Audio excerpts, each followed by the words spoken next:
Bonjour à tous et à toutes, ici Jules Ferdy. Aujourd'hui, je vais vous parler de Spider-Man No Way Home. C'est une petite chronique. Alors, c'est une chronique sans spoiler, sans divulgachage, que vous pouvez écouter sans avoir vu le film. Je vais éviter toute mauvaise surprise. Alors, Spider-Man No Way Home, le dernier Spider-Man en ce moment au ciné, le dernier film de l'univers Marvel, après un Spider qui fait partie donc de la trilogie de MCU de Tom Holland.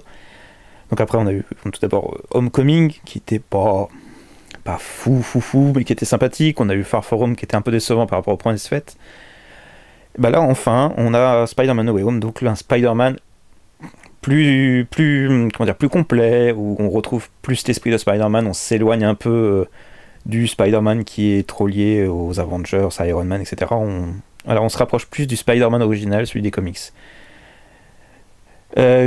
Pour commencer, on va commencer par le point négatif. Alors, vite fait, c'est la réalisation qui est une réalisation de blockbuster, une réalisation de blockbuster propre, efficace, des beaux effets.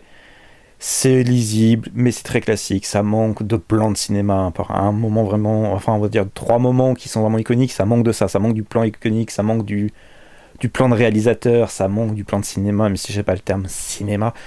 Mais oui, ce que je veux dire, ça manque de ce petit soin qu'aurait été apporté. S'il y avait eu ça, le film serait rentré, aurait été légendaire, quoi.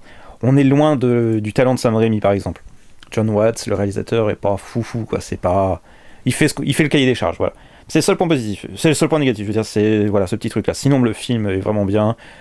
Dans l'histoire, d'abord, qu'est-ce que ça raconte? Ça raconte donc l'histoire de Peter Parker qui, à la fin... Spider-Man Peter Parker qui, à la fin de Far From Home, il voit que Mysterio révèle son identité au grand jour, tout le monde sait qui est Peter Parker et Spider-Man, donc on suit ses aventures où il essaye de vivre avec ce secret divulgué au monde entier. Et au bout d'un moment, il se rend compte que c'est pas pour lui que c'est difficile, mais c'est pour ses amis et ses proches qui doivent subir ça, qui doivent subir le fait que tout le monde sache qu'il est Spider-Man. Et il décide d'aller voir Doctor Strange et de lui demander de faire un sort pour que tout le monde oublie qui il est. Malheureusement, le sort sera corrompu et il y aura des conséquences. Je ne vous ai pas spoilé beaucoup de films, c'est même pas les 20-15 premières minutes du film. Donc ça, c'est l'histoire, elle est très cool, très bien abordée. Donc il y a ça, il y a les thèmes qui sont abordés dans le film. Donc il y aura du thème du changement de la vie d'adolescent à la vie d'adulte, du deuil et surtout la phrase grand pouvoir, pierre de grande responsabilité, les responsabilités. En fait, tous ces thèmes-là sont abordés intelligemment dans le film, d'une belle manière, et surtout sont réglés pas comme dans les autres films, par de l'humour, mais vraiment sérieusement. Pas par de la morale, mais par des actes, par des actions précises, qui ne sont pas une blague, qui ne sont pas une séance comique, qui ne sont pas... voilà, c'est pas dédramatisé, c'est très bien, c'est assumé jusqu'au bout. Ça m'a beaucoup plu. Le fait aussi que les acteurs jouent tous très bien. Alors, je vous les citerai pas pour pas vous spoiler, mais tous les acteurs... Tom Holland est peut-être au sommet de sa forme, là il commence à... C'est un jeune acteur, au début on voyait un peu balbutiant, il était un peu hésitant, mais là on sent qu'il commence à être mature, la façon dont il joue est crédible. C'est son meilleur film en tant que Spider-Man, pas son meilleur film tout court, mais son meilleur film en tant que Spider-Man de loin. Et surtout No Way Home, donc c'est un grand spectacle, ça veut dire que vous allez vous faire plaisir, c'est vraiment... On s'en prend plein les yeux, plein la tête, le rythme est très bon. Le film dure 2h30 et... Il n'y a pas de passage long parce qu'on change souvent de choses. On change souvent d'actes. Il y a des actes des actes narratifs très pointus, très élaborés, très bien rythmés, très bien enchaînés. Et puis le film, c'est le fan service absolu dans le bon sens du terme. C'est pour une fois, Marvel a dit on a des personnages, on a des scènes que les gens attendent, on a des plans que les gens attendent. Alors on va les mettre dans le film. On va faire plaisir aux gens. On va faire plaisir aux fans, on va faire plaisir aux fans de la bande dessinée, on va faire plaisir aux fans de MCU, et on va faire surtout plaisir aux fans de Spider-Man tout court.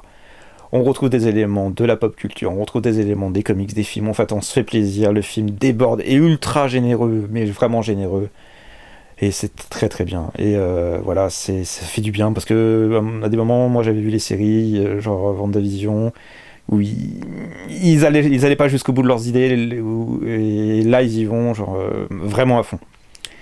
Donc vraiment c'est un très bon divertissement, très bon film. On s'en prend plein les yeux, plein le cœur. Puis moi je suis très content, je l'ai vu donc dans un cinéma, la première séance à Angers à 13h30, première séance de la journée, et c'était excellent parce que donc la salle pleine et les gens on réagit un peu à la version d'Endgame, un peu moins fort, mais c'était ces moments-là, des moments Il y a 3 scènes dans le film qu'on fait vraiment hurler le public, on fait vraiment waouh, ouais. C'était vraiment, vraiment. C'est des moments de cinéma que j'aime bien, c'est des moments de foule, un peu comme dans un concert, un peu comme dans une séance live. Et le film les suscite, vraiment. Donc voilà, Spider-Man No Way Home est une réussite. C'est la clôture d'une très bonne trilogie, d'un Spider-Man adolescent. Voilà, c'est pas le Spider-Man qu'on connaît, c'est pas le Spy, c'est un autre Spider-Man qui a grandi, on l'a vu grandir. On le voit finir sa vie d'adolescent, c'est très très bien. Je le conseille vraiment d'aller le voir au ciné. Moi je l'ai vu en VF parce que j'avais pas le choix. La VF est pas trop mal, voilà, parce que vous comprendrez pourquoi. Elle est un peu nostalgique, on va dire, donc elle est cool. La VO doit être bien mieux et le film mérite le grand écran. Voilà, mérite de vivre ce moment en salle. Je pense que ça mérite. Si vous aimez un peu Spider-Man, ça mérite vraiment de le voir en salle. Pour finir, je vous souhaite à tous une bonne journée, bonne soirée.